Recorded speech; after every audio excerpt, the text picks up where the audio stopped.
বুঝবেন মৃত্যুটা ভালো হলো।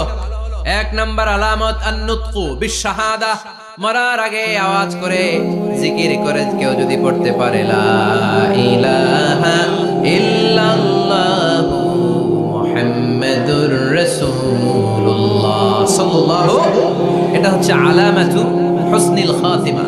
আপনার মৃত্যুটা যে ভালো মৃত্যু হয়েছে এটার আলামত। কি মৃত্যু? সবাই বলেন ভালো মৃত্যু আমরা চাই কি চাই না? ভালো মৃত্যুর এক নাম্বার আলামত কালিমা পড়ে যদি মরতে পারে। বিশ্বনবী বলেন মান কানা আখিরু কালামিহি লা ইলাহা ইল্লাল্লাহ, যে ব্যক্তির সর্বশেষ কথাটা হবে, বাক্যটা হবে লা ইলাহা ইল্লাল্লাহ, দাখালাল জান্নাহ, সে জান্নাতি হয়ে যাবে। সুবহানাল্লাহ পড়ে। এরপরে বিশ্বনবী বললেন আল মুমিনু ইয়ামুতু বিজাবিন ইরকিল জাবিন, মুমিন যখন মারা যায় তার কপাল ঘেমে যায়। সুবহানাল্লাহ পড়েন। হাত ঘামে না, পা ঘামে না, মুমিনের কপাল ঘামে। সুবহানাল্লাহ। এজন্য কেউ মারা গেলে কপালের মধ্যে হাত দিবেন, দেখবেন ওই ঘামের মধ্যে একটা জান্নাতি ঘ্রাণ আছে। সুবহানাল্লাহ। আল্লাহ, আমরা যখন মরে যাব আমাদের কপালটা যেন এরকম ঘেমে যায়। আমিন পড়েন আর জোরে আমিন। আল মুমিনু ইয়ামুতু বিআরাকিল জাবিন, মুমিন মারা গেলে তার কপাল ঘামে। কপাল ঘামলে বুঝতে হবে এটা ভালো মৃত্যু, ইমানি মৃত্যু। চিল্লায় বলেন ঠিক কিনা? এরপরে বিশ্বনবী বললেন ফি লাইলাতিল জুমা, জুমার রাতে যদি মরে, আও ফি শাহরি রমাদান, কিংবা রমজান মাসে যদি মরে, আও ফি সাফারিল হজ, কিংবা হজের সফরে যদি মরে। বাংলার জমিন থেকে অনেক হাজিরা হজ করতে যায়, অনেকে ওইখানে যে আরাফাতের ময়দানেও মারা যায়, এরকম হাজি আছে না? খুশনসিব, এটা খুশনসিব। আলহামদুলিল্লাহ পড়ে।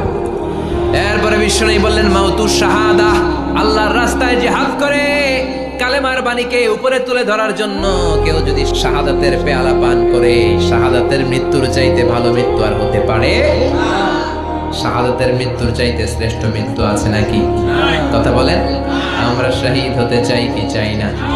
আমাকে শহীদ করে ওই মিছিলে শামিল করে নিও, আমাকে শহীদ করে সেই মিছিলে শামিল করে নিও, যে মিছিলের নেতা মীর হামজা, খোবায়েবে খাব্বাব, আল্লাহর কাছে তারা অতি প্রিয়, শামিল করে নিও, আমাকে শহীদ করে সেই মিছিলে শামিল করে নিও। পড়ে না?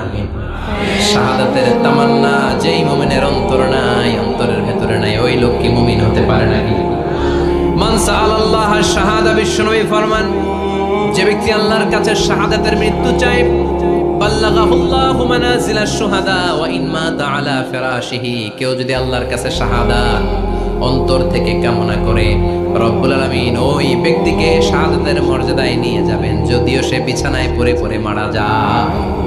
বিছানায় পড়ে মারা গেছেন, কিন্তু অন্তরে কামনা ছিল আল্লাহ আমারে তুমি শহীদ হিসেবে কবুল করো, শহীদদের কাতারে আপনারা দাঁড় করায় দিবে কে? ওমর ফারুক বলতেন আল্লাহুম্মা আরযুকনা শাহাদাতান ফি সাবিলিক, ও আল্লাহ আপনি আমারে আপনার রাস্তায় শহীদ হিসেবে কবুল করেন। ওয়ারযুক মাউতি ফি হারামি রাসূলিক, পৃথিবীর কোন শহরে মরতে চাই না, বিশ্বনবীর শহরে মদিনা শহরে আমার মৃত্যু কবুল করেন। ওমর ফারুক কই মরছে? কথা কও।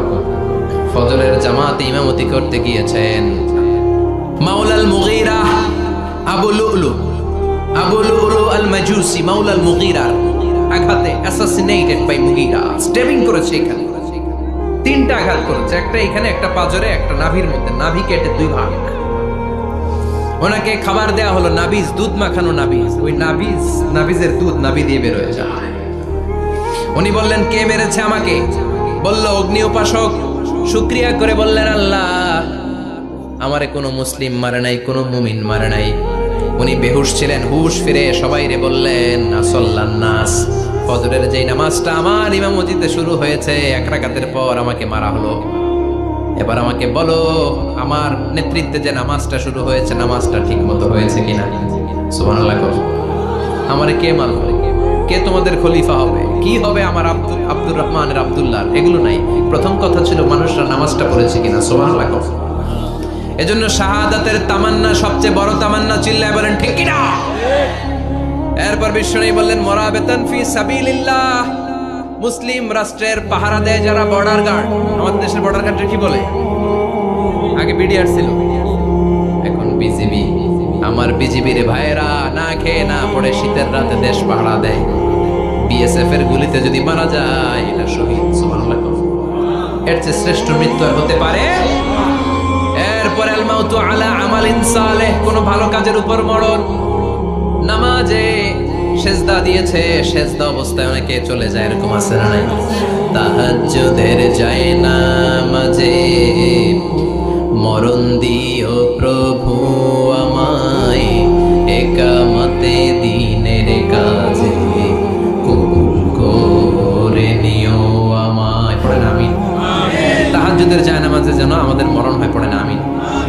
রোজা অবস্থায় মারা যাওয়া, নেক আমল অবস্থায় মারা যাওয়া, এগুলো হচ্ছে আলামাত হুসনিল খাতিমা। আপনার শেষটা, বিদায়টা, মৃত্যুটা যে ভালো হয়েছে তার আলামত। আল্লাহ এই যে কথাগুলো বললাম, শ্রেষ্ঠ শ্রেষ্ঠ মৃত্যু, আমাদের মৃত্যুগুলো ওইরকম করে দিও। চিৎকার করে পড়েন আমিন, আওয়াজ করে পড়েন আমিন। এবার আলামাত সুইল খাতিমা, কিছু মৃত্যুর আলামত আছে, এটাই প্রমাণ করে এটা ভালো মৃত্যু নয়, এরকম আলামত আছে না নাই? এক নম্বরে হলো আল ইন্তিহার, আত্মহত্যার মৃত্যু। সমাজে আছে না নাই? উখিয়াতে তো নাই না? এদিকেও মরে, কি জন্য? কেন মরে? হ্যাঁ, বয়ফ্রেন্ড গালি দিয়েছে এজন্য? হ্যাঁ, মান ক্বাতালা নাফসাহু বিশাইইন উযযিবা বিহি ইয়াওমাল কিয়ামা, যে জিনিস দিয়ে যে যাকে মেরেছে, আত্মহত্যা করেছে, সুইসাইড করেছে, কিয়ামতের দিন ওই জিনিস দিয়ে সে তাকে মারবে, এটাই হবে তার শাস্তি। ওড়না পেঁচিয়ে যারা আত্মহত্যা করলো ওর শাস্তি ওড়না পেঁচানো। বিষ খেয়ে যারা মারা গেল তার শাস্তি জাহান্নামের বিষ খাবে আর চিৎকার করবে।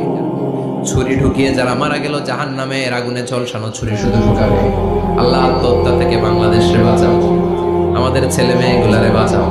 চিৎকার দিয়ে বলেন আমিন।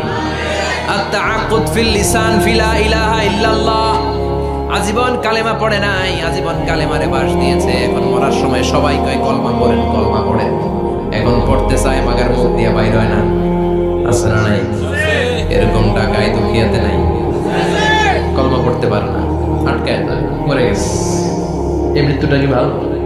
কথা বলে ফি হালাতি শুরব, অনেকে মদ খাইতে খাইতে মরে, আছে না নাই? জুলুম করতে করতে মরে, আছে না নাই? অন্যের জায়গা দখল করে মরে, এরকম আছে না নাই? ফি হালাতি ইরতিকাবিল কাবায়ের, যে কোনো কবিরা গুনাহ কর অবস্থায় যদি মারা যায় এটা খারাপ মৃত্যু, এটা জান্নাতি মৃত্যু নয়। চিৎকার করে বলেন ঠিক কি না? এরপর ফি সাখাতিল ওয়ালিদাইন, বিশ্বনবী বললেন কোন ছেলে যদি মারা যায় এমন অবস্থায় মা বাবা তার উপর রাগান্বিত, এটা ভালো মৃত্যু? কথা বলেন। গোটা পৃথিবীর বুকে মায়ের চেয়ে আপন কেউ আছে নাকি? এই মায়ের মনে কষ্ট দিয়ে ওই অবস্থায় যদি মারা যায় এই মৃত্যুটা অনেক খারাপ। চিল্লায় বলেন ঠিক কিনা? এজন্য মায়ের সাথে খারাপ আচরণ করবেন নাকি? কথা বলেন। যার মা নাই সে জানে মা না থাকার কি জ্বালা, ঠিক কিনা?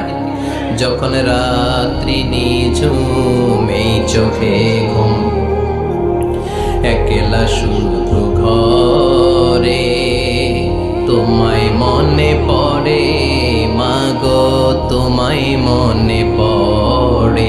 যখন রাত্রি নিঝুম এই চোখে ঘুম, একলা শুধু ঘরে তোমায় মনে পড়ে মাগো, তোমায় মনে পড়ে।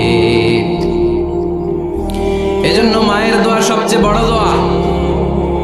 মা রেগে আছে, মা বদদোয়া দিয়েছে, বাবা বদদোয়া দিয়েছে, বাবা আপনার উপর অসন্তুষ্ট, ওই অবস্থায় ছেলে মরলে এটা কি ভালো মৃত্যু? এরপরে স্বামী যদি নাখোশ থাকে স্ত্রীর উপর, স্বামী যদি স্ত্রীর উপর রেগে থাকে, অসন্তুষ্ট থাকে, ওই অবস্থায় স্ত্রী যদি মারা যায় এটাও খারাপ মৃত্যু। চিল্লায় বলেন এটাও খারাপ মৃত্যু।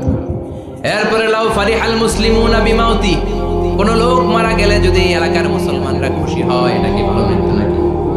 কোন লোক মারা গেলে এলাকার মুসলমানরা যদি আল্লাহর শুকরিয়া করে এটা কি ভালো মৃত্যু নাকি? আমরা কি ভালো মৃত্যু চাই নাকি খারাপ? আমরা শাহাদাতি মৃত্যু চাই, ইমানের মৃত্যু চাই, পড়েন আমিন। এজন্য রব্বুল আলামিন বলেন বাল তুসিরুনাল হায়াতাদ দুনিয়া ওয়াল আখিরাতু খায়রুম ওয়া আবকা। ক্ষণস্থায়ী দুনিয়াটাকে তোমরা বড় মনে করো, এটা বড় না, বড় হলো আখিরাতের জীবন। এজন্য আখিরাতের জীবনের জন্য প্রস্তুতি দরকার আছে না নাই? মরণ হচ্ছে সবচেয়ে বড় প্রস্তুতি, মরণের চিন্তা। মান কানা ওয়াইদান ফাল মাউতু ইয়াকফি। যে নিজেকে সোজা করতে চায়, মৃত্যুর চিন্তাই তার জন্য যথেষ্ট। আজকের এই আলোচনার পরেও কি আমাদের টনক নড়বে না? আজকের এই কথাগুলোর পরেও কি মৃত্যু নিয়ে আমরা ভাববো না? আজকের আলোচনার পরেও কি আমার হিসাব শুরু হওয়ার আগে আমি একটু নিজের হিসাব কষে নিব না?